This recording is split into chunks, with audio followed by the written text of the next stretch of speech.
2 years have passed since a powerful earthquake and tsunami triggered a nuclear disaster that devastated Japan. Thanks to Google's technology, we are now getting an up-close look inside one of the towns in that evacuation zone that was left empty and frozen in time. We get more now from ABC's Akiko Fujita.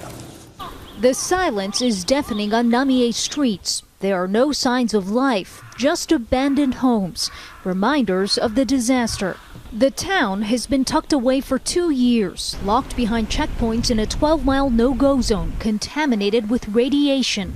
But Google is lifting the veil, using its famed Street View technology to capture a panoramic view of this ghost town 21,000 called home. We wanted to have our technology come in and take a photo for them so that people can come back and take a look, at least through the internet.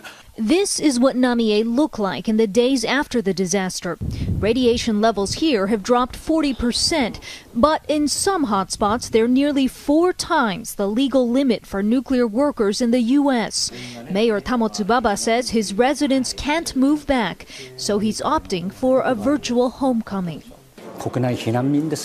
We are refugees in our own country, he tells me. Short visits that limit exposure are safe. So we applied for a government permit to go in for just 2 hours. We drove through desolate roads, past collapsed homes, and this, an elementary school where we found a graduation sign still hanging from March 11th. It's tough to describe, isn't it? On the roof, a clear view of the Fukushima nuclear plant.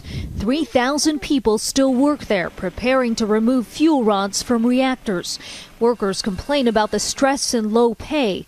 And the World Health Organization says a third of them now face increased risk of thyroid cancer and leukemia from radiation exposure. Radiation fears have already driven thousands of Namie families out of the region. Baba hopes these valuable reminders will one day lure them back. Akiko Fujita, ABC News, Namie, Japan. How strange is that? It's just there, but nobody can go. 300,000 people had to be evacuated, and they were looking at these pictures very closely. I mean, it's home for them, and they just can't go. That's right, and there you see these nuclear reactors. Apparently, the cleanup is behind. There's nowhere to put all of the radiated soil, because I mean, we're talking about an incredible amount of damage that was caused by not only the earthquake, but then the tsunami, and now we have an entire country of people who are just kind of on standby, waiting for somebody to do something for them. A lot of these 300,000 people who were displaced still really don't have a permanent home. They're trying to figure it all out. And like Akiko said, not only are they suffering through that, but some of them are now starting to get sick because of the nuclear reactors.